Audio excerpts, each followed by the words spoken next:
Vamos continuar falando de economia, mas agora a gente trata da proposta que foi apresentada hoje pelo presidente do Senado, Rodrigo Pacheco, um projeto de lei que estabelece novas regras para o pagamento da dívida dos estados com a União. Vamos ver a reportagem de Carol Rosito.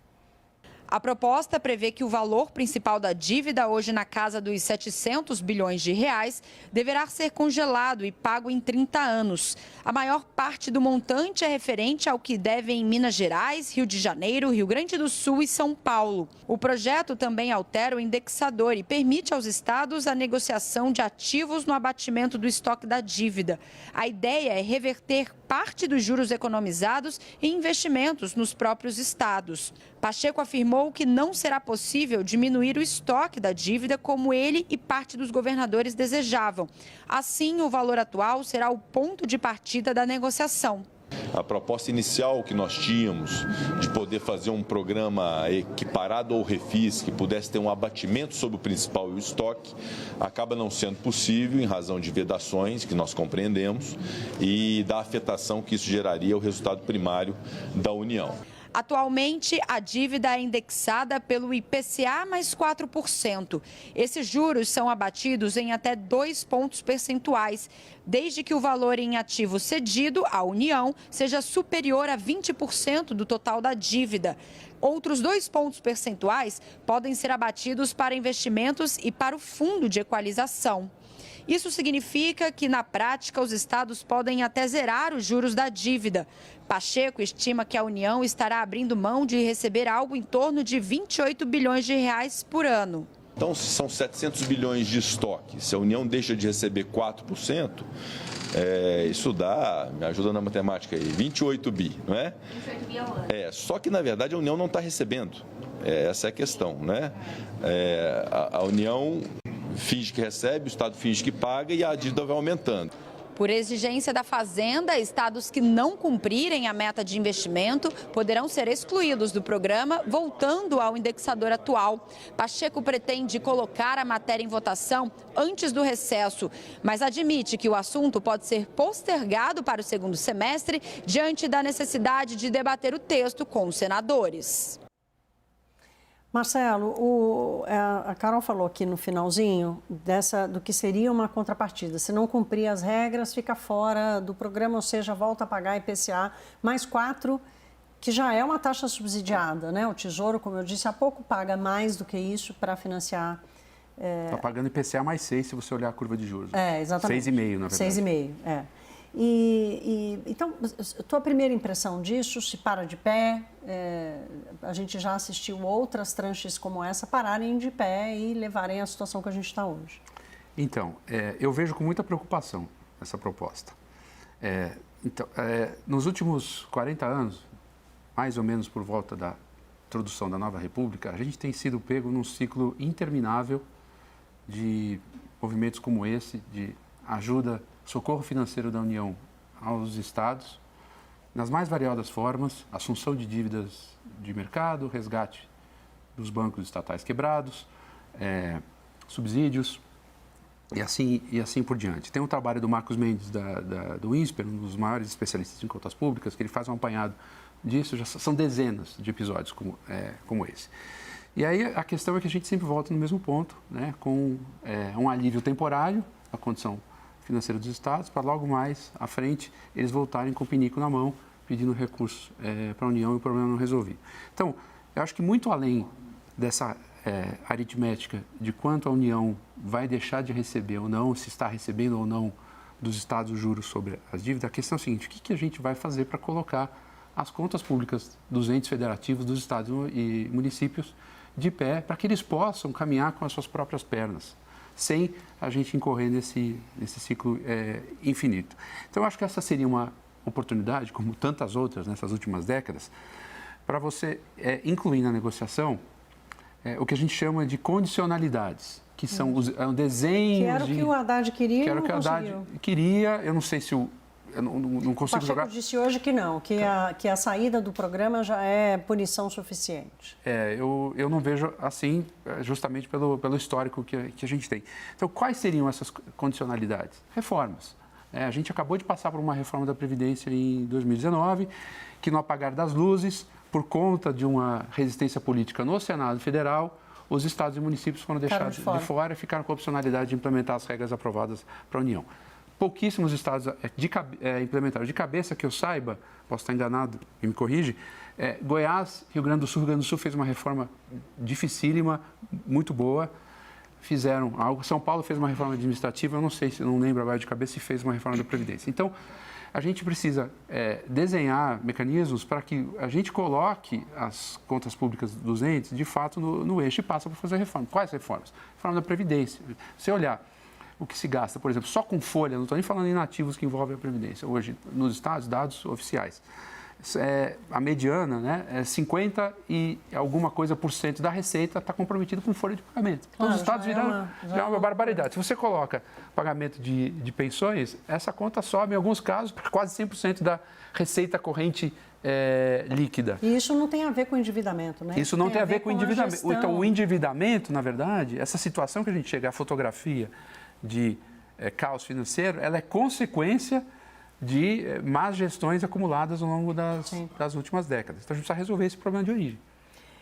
Vitor, você que acompanha a política, mas também a economia, qual articulação você acha que os estados vão conseguir alcançar junto com o Congresso? Porque o Ministério da Fazenda está meio de fora, só assistindo e entendendo ali como é que eles vão se arrumar para depois dizer o que pensa. Thaís, houve um diálogo muito forte de Rodrigo Pacheco com os governadores, né? Porque a gente vê, de fato, que a Fazenda foi a última das beneficiadas por essa proposta. Há uma sinalização muito clara por parte do presidente do Senado de quem são os interessados nesse processo. E a Fazenda foi escanteada. Agora, chama atenção exatamente isso, em linha com o que o Marcelo dizia, essa preocupação com o tamanho do Estado, né? Porque uma das previsões aqui para abatimento dessas dívidas por parte dos estados é exatamente a transferência de ativos por parte desses estados para a União. Só em imóveis, o TCU fez um levantamento em 2022, eram 1,3 trilhão de imóveis da União.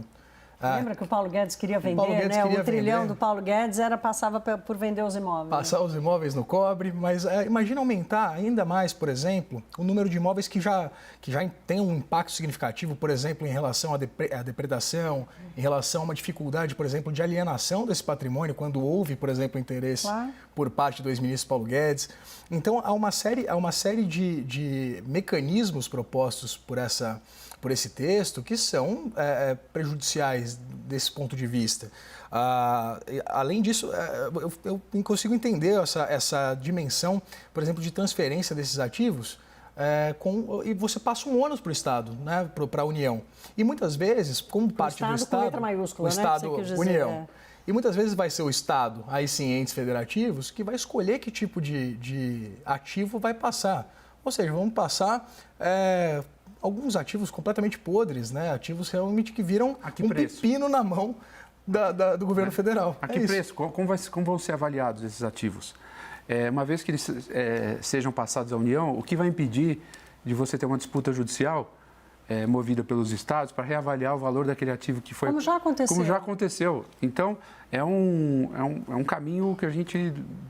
Está aí a batalha da CEMIG, para dizer, está aí a batalha de Companhia de Energia de Alagoas. Jussara, você que está aí em Brasília, a força política envolvendo o andamento desse projeto é muito grande. Tem Rodrigo Pacheco, tem Davi Alcolumbre, que vai ser o relator, e é essa força que vai garantir a aprovação desse projeto? Olha, é essa força que está patrocinando. Lembrando que Rodrigo Pacheco, ele é presidente do Senado hoje, mas é já cotado para ser candidato ao governo de Minas Gerais, um dos estados aí mais endividados, pré-candidato para 2026. O nome dele, inclusive, teve até o apoio do presidente Lula recentemente, um evento em Minas Gerais. Davi Alcolumbre, que é o relator, né, dessa proposta já, ele vai ser o próximo presidente do Senado, segundo se o acordo for todo cumprido pelo andar da carruagem. Então, são dois nomes muito fortes, tem peso muito grande, tem uma ascensão sobre os senadores, mas a coisa também não vai ser tão simples assim.